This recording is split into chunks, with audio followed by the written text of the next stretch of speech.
Hello friend, स्वागत है आपका अपने यूट्यूब चैनल कॉमिक लाइब्रेरी में। और हम स्टार्ट करने जा रहे हैं रॉबिन हुड का सेकंड पार्ट। तो आइए शुरू करते हैं।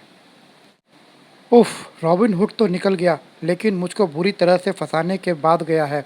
अब अगर मैं ताकत लगाकर इन शिकंजों से आज़ाद हो जाता हूँ तो क्रेटो का एक पूरा पहाड़ मुझ पर आ गिरेगा, और फिर मैं आग के यहाँ तक पहुँचने से पहले कभी आज़ाद नहीं हो पाऊँगा। आग की लपटें सब कुछ खाक में बदलती हुई तेज़ी से बढ़ती जा रही थी, और अब उनकी आँच ध्रुव की खाल को झुलसाने लगी थी। आह! अगर मैं क्रेटो के इस पहाड़ को गिरा देता हूँ तो मैं आराम से आज़ाद हो सकता हूँ, और यह काम क्रेन हुक की मदद से किया जा सकता है, जो इन क्रेटों को उठाने के काम में आती है। लाल बटन दबाते ही यह क्रेन स्टार्ट हो जाएगी, और अगर मेरी किस्मत अच्छी हुई तो ये मेरी तरफ ही आएगी। थैंक गॉड, क्रेन इधर ही आ रही है और क्रेटो को पीछे की तरफ गिराती जा रही है। देखते ही देखते क्रेटो का पहाड़ गिर चुका था। अब मैं आज़ाद होने की कोशिश करता हूँ। ध्रुव की कोशिशों के सामने ज़्यादा देर तक शिकंजे टिक नहीं सके, पर अब तक काफ़ी देर हो चुकी थी। आग की लपटों ने ध्रुव और बाहर जाने वाले दरवाजे के बीच में एक मोटी और धधकती दीवार खड़ी कर दी थी। उफ, इस कैद से आज़ाद हुआ तो दूसरी में फंस गया। अब मैं बाहर कैसे निकलूं?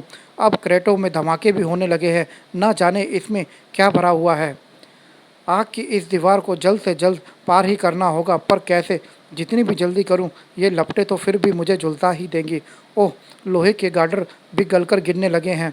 अंदर विनाश का तांडव हो रहा था और बाहर निकलने के सारे रास्ते बंद हो चुके थे। लेकिन जब सारे रास्ते बंद हो जाते हैं तो भी एक रास्ता खुला रहता है, बुद्धि का रास्ता, और इस रास्ते पर चलने वाले को कोई भी रुकावट रोक नहीं सकती। स्केट्स की स्पीड और इन क्रेटों के कवच ने मुझको सुरक्षित बाहर निकाल दिया, पर अब तक रॉबिन हुड भी भाग चुका है, और इस फैक्ट्री के साथ साथ यहाँ पर मौजूद सारे सबूत भी तबाह हो गए। अब इस फैक्ट्री के असली मालिक का नाम तो सिर्फ मेरे दिमाग में है, और यह उस दुष्ट को कानून से सज़ा दिलाने के लिए काफ़ी नहीं है। मुझको धन्वंतरी के दूसरे ठिकानों की तलाश करनी होगी, ताकि वहां से मैं धन्वंतरी के खिलाफ सबूत हासिल कर सकूं। धन्वंतरी पर ध्रुव का शिकंजा कसता जा रहा था, पर धन्वंतरी को उस शिकंजे का एहसास तक नहीं था। तू सच कह रहा है? ये तूने अपनी आंखों से देखा? यस यस बॉस, आपका काम उस रॉबिन हुड ने कर दिया। ध्रुव तो अब तक जलकर मर भी चुका होगा, अब उसको भूल जाइए। श मेट्रो न्यूज़ में कुछ खास खबर आ रही है। लाइव मेट्रो न्यूज़ में आपका स्वागत है। सबसे पहले खास खबर, अभी कुछ देर पहले राजनगर में नकली दवाई बनाने वाली एक फैक्ट्री को वहीं के कर्मचारियों ने तबाह कर दिया। ऐसा उन्होंने वहां पर सुपर कमांडो ध्रुव के पहुंच जाने के कारण किया। अभी सुपर कमांडो ध्रुव हमारे संवाददाता आसिम कुमार के साथ घटना स्थल पर ही मौजूद है। अब हम आपको सीधा वहीं ले चलते हैं। ध्रुव अभी तक जिंदा है?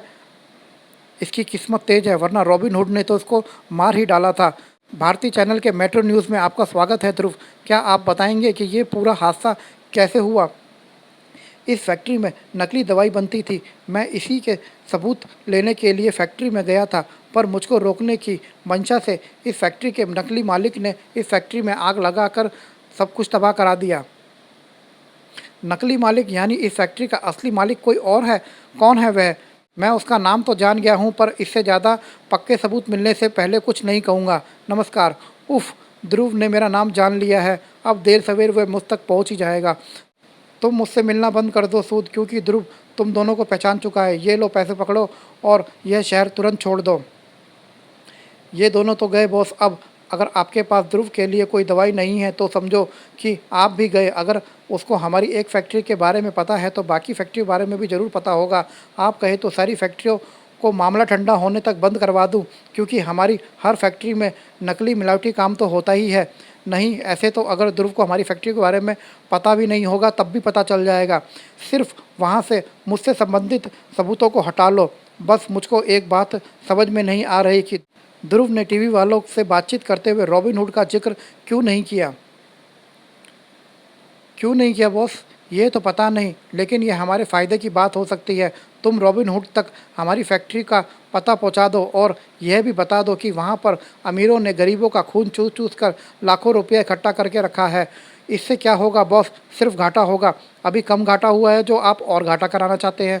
घाटा नहीं, फ़ायदा बोल, सिर्फ फ़ायदा। शीशी का ढक्कन खोल कर समझाओ ना बॉस। सुन, हमारी खबर पाकर रॉबिनहुड वहाँ पर हमें लूटने आएगा और फिर हम वहाँ पर ध्रुव को भी बुला लेंगे। ध्रुव रॉबिनहुड को रोकने की कोशिश जरूर करेगा और रॉबिनहुड के बारे में जो सूद ने बताया था वह अगर सच है तो रॉबिनहुड ध्रुव को हमारे रास्ते से जरूर हटा देगा और हमारा ध्रुव से हमेशा के लिए पीछा छूट जाएगा।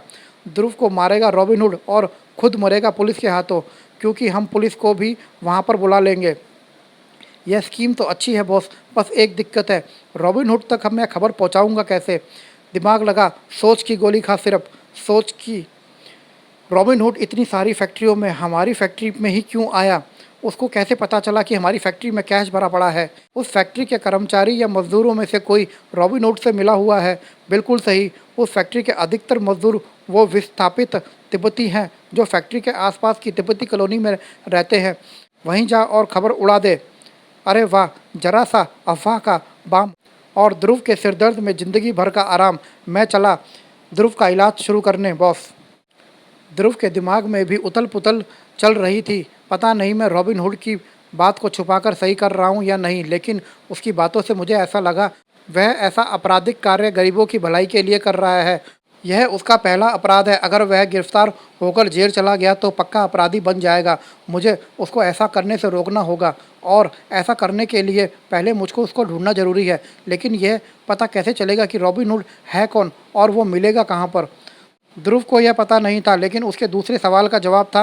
राजनगर की सीमा में स्थित तिब्बती कॉलोनी, यहाँ पर वे तिब्बती रहते थे जो तिब्बत पर चीन के द्वारा कब्जा करने के कारण भागकर भारत में विभिन्न नगरों में आ बसे थे।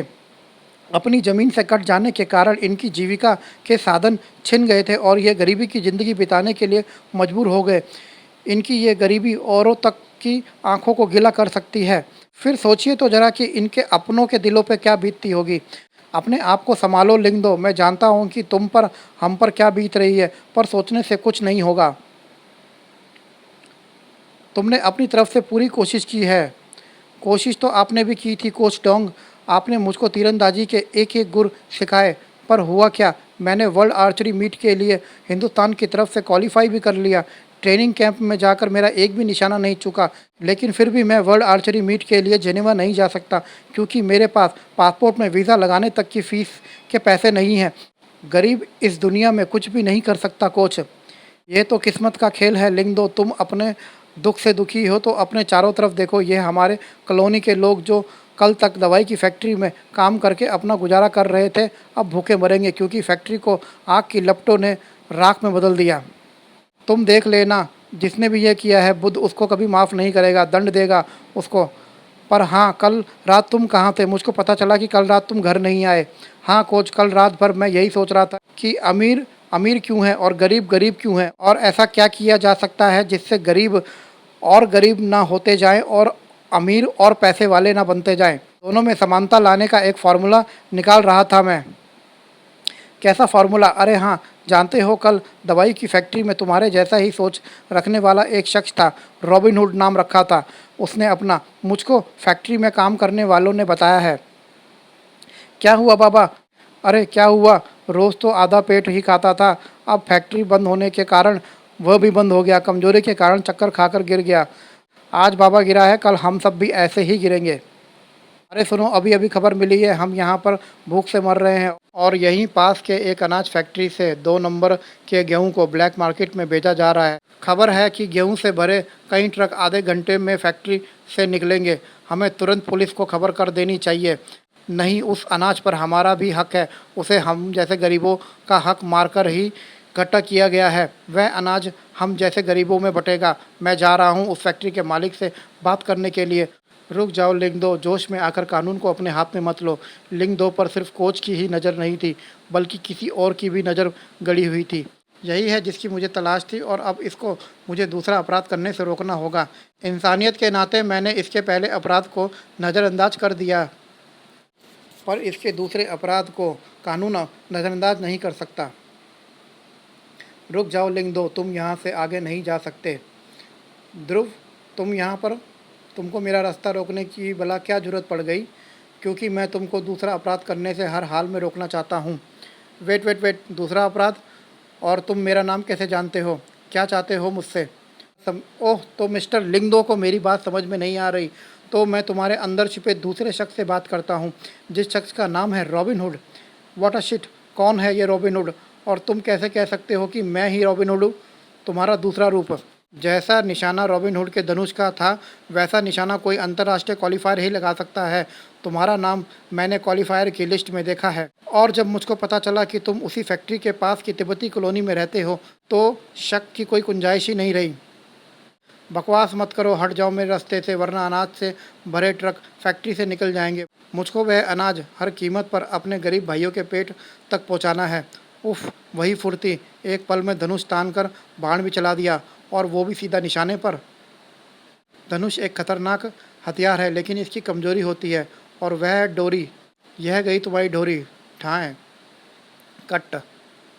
और यह गया तुम्हारा जबड़ा, धड़ाक। खबर पहुंचाकर वापस जाता हुआ सिर्फ यह देखकर चौंक उठा, अरे, तीर कमान हाथ में और टक्कर ध्रुव से! यह शख्स जरूर रॉबिन हुड ही होगा, पर शायद सही पोशाक ना होने के कारण इसका मूड और कंसंट्रेशन बन नहीं पा रहा। ऐसे तो ध्रुव इसको पीटता हुआ जेल तक ले जाएगा। मुझको इसको बचाना होगा, ताकि ये संभल कर बाद में ध्रुव को मार सके। हेलो पीटर, तुम्हारे आदमी तुम्हारे साथ है ना गाड़ी में? गुड, अब ध्यान से सुन। और फिर आप बताओ, इस बार तुम किन गरीबों का भला करने जा रहे थे और कहाँ जा रहे थे? कमाल है, तुम कैसे जानते हो कि मैं गरीबों का भला करने जा रहा था? लकी गैस ना, ज़्यादा बनने की कोशिश मत करो। शुक्र मनाओ कि मैंने तुमको अपराध करने से पहले ही रोक लिया, वरना इस वक्त तुम हवालात के रास्ते पर जा रहे होते। लगता है तुम भी अमीरों के साथी हो, वरना गरीबों का दुख तुमको तुरंत ही दिख जाता और तुम मेरा रास्ता रोकने की कोशिश ना करते। पर आज तुम तो क्या, मेरा रास्ता यमराज भी नहीं रोक सकते। मैं गरीबों तक वह अनाज जरूर पहुंचाऊंगा जो ट्रक के जरिए ब्लैक मार्केट तक पहुंचाया जा रहा है, जहां से सिर्फ तुम्हारे जैसे अमीर ही उसे खरीद सकते हैं। धड़ाक। नहीं, रुक जाओ लिंगदो, आज मैं तुम्हारा रॉबिन हुड का कैरियर यहीं और अभी ख़त्म करके ही मानूंगा। स्टारलाइन लिंगदो के पैरों से लिपट गई। अब लिंगदो कहीं भाग नहीं सकता था, जब तक कि उसको स्टारलाइन से छुटकारा ना मिल जाए। ढाएं, जो उस गोली ने उसको दिला दिया, और लिंगदो को भागती वैन के अंदर खींच लिया गया। आह, घबरा मत, हम तुम्हारे साथ हैं, गरीबों के दोस्त और अमीरों के दुश्मन। और तेज चलाओ पीटर। ओके सिर्फ बॉस। लिंगदो को मैंने कम आंका था। यह तो शायद अपने साथियों के साथ आया था ताकि मौका मिलने पर मदद ले सके, लेकिन ये मुझसे बचकर नहीं भाग सकता। ओह, ये तो पीछा छोड़ने का नाम ही नहीं ले रहा। कुछ करो रॉबिन हुड, ख़त्म कर दो गरीबों के इस दुश्मन को। रॉबिन हुड, खैर मैं ध्रुव को ख़त्म करने में फ़िलहाल इंटरेस्टेड नहीं हूँ। मुझको गरीबों का पेट भरना है। मुझको जल्दी भोगराज चावल मिल पहुँचाओ। हाँ हाँ हाँ, हम वहीं जा रहे हैं। क्या मतलब, तुम लोग पहले से ही वहीं जा रहे हो? कौन हो तुम लोग? तुम्हारे दोस्त, और जो खबर तुमको मिली है वह हमको भी मिली है तुमसे पहले। लेकिन इस ध्रुव से पीछा कैसे छुड़वाएं? ये तो हमको वहाँ पहुँचने नहीं देगा। लो, फ़ोन आ गया, ट्रिंग ट्रिंग। हाँ धनवंतरी बॉस, आप भोगराज चावल मिल में ही है ना? मैं तो यहीं पर ही हूँ, पर तूने खबर फैलाई या नहीं? उससे भी बड़ा काम हो गया बॉस। हमने रॉबिन हुड को ही ढूंढकर अपने साथ ले आए, लेकिन ध्रुव भी वहाँ पर पहुँचकर हमारे पीछे पड़ गया है। वह तो हमको मिल तक पहुँचने नहीं देगा। तो हमारा मेन काम भी तो ध्रुव को ही रॉबिन हुड के हाथों से मरवाना है। वहीं पर ही काम तमाम करवा दे उसका। यही प्रॉब्लम है ना बॉस, वह ध्रुव का काम तमाम करने में इंटरेस्टेड बिल्कुल नहीं है, और अभी वह अपनी ड्रेस में भी नहीं है। यानी वह ध्रुव का काम तमाम तभी करेगा जब ध्रुव उसके काम में टांग अड़ाएगा। यह काम तभी होगा जब ध्रुव रॉबिन हुड को अनाज ले जाने से रोकेगा। ठीक है, मैं तुम्हारे मिल तक सही सलामत पहुंचने का इंतज़ाम करता हूँ। किस गाड़ी में है तू, ये बता? सफ़ेद वैन में है ना? ठीक है, मैं 2 मिनट में ध्रुव से तुम्हारा पीछे छुड़वा दूंगा। तू मिल लंबे रास्ते से आ, वैन को उल्टी दिशा में मोड़ ले। Okay boss. पता नहीं इस बार हमारे धनवंतरी बॉस ने इस बीमारी का क्या इलाज निकाला है। ध्रुव लगातार भागती हुई वैन के पीछे लगा था। मैं इस वैन को आराम से रोक सकता हूँ, लेकिन मैं ये देखना चाहता हूँ कि ये वैन आखिरकार कहाँ जा रही है। क्योंकि अरे, वैन तो यू टर्न लेकर वापस जा रही है। पर ये वापस क्यों जा रही है? नहीं, अब ये दूसरा रास्ता पकड़ रही है। ये वैन आखिरकार जाना कहाँ चाहती है? वो समझा ये लंबे अंडरपास में घुसकर मुझसे बचना चाहते हैं, क्योंकि ये जानते हैं कि अंडरपास में मैं स्टार लाइन पर झूलता हुआ नहीं घुस पाऊंगा। लेकिन मेरे पास सिर्फ स्टार लाइन ही नहीं, शू स्केट्स भी हैं और इसकी मदद से मैं इस अंडरपास में भी इनका पीछा कर सकता हूँ। ओह, ध्रुव स्केट्स पर वैन का पीछा तो जरूर कर सकता था, लेकिन फ़िलहाल उसको यह तय करना था कि वह किस वैन का पीछा करे। ओह, यहाँ पर तो वैसे ही 5 वैनें हैं और सबके नंबर एक जैसे ही हैं। चारों वैनें ज़रूर इस अंडरपास के अंदर इंतज़ार कर रही होगी। और अंडरपास से निकलने के बाद ये वैनें अलग अलग रास्ते पर जा रही है। मैं पीछा करूं तो किस वैन का करूं? ध्रुव सोचता ही रह गया और सभी वैन आंखों से ओझल हो गई। उफ, इस स्कीम के पीछे कोई बहुत शातिर दिमाग काम कर रहा है और अपराधी दिमाग जितना शातिर होता है उसके इरादे उतने ही खतरनाक होते हैं। मुझको रॉबिन हुड के पीछे जाना ही होगा, पर वह गया कहाँ होगा? वह किसी अनाज फैक्ट्री या ट्रक की बात कर रहा था, पर किस अनाज फैक्ट्री की? ध्रुव को जवाब जल्दी ही मिलने वाला था। यार, ये भी कोई बात है? ट्रकों पर सड़े गेहूं से भरे बोरे लदवाए और कह दिया कि लाल चौक का चक्कर काट कर आओ। हमारा मालिक पागल हो गया है। रुक जाओ, कौन है बे? तो दोस्तों, ये था रॉबिन हुड का सेकंड पार्ट और अब इंतज़ार कीजिए इसके थर्ड पार्ट के लिए। एंड गाइस, मुझे कमेंट कीजिए यह पार्ट आपको कैसा लगा। एंड गाइस, प्लीज़ सब्सक्राइब कीजिए, लाइक कीजिए। जय हिंद, जय भारत।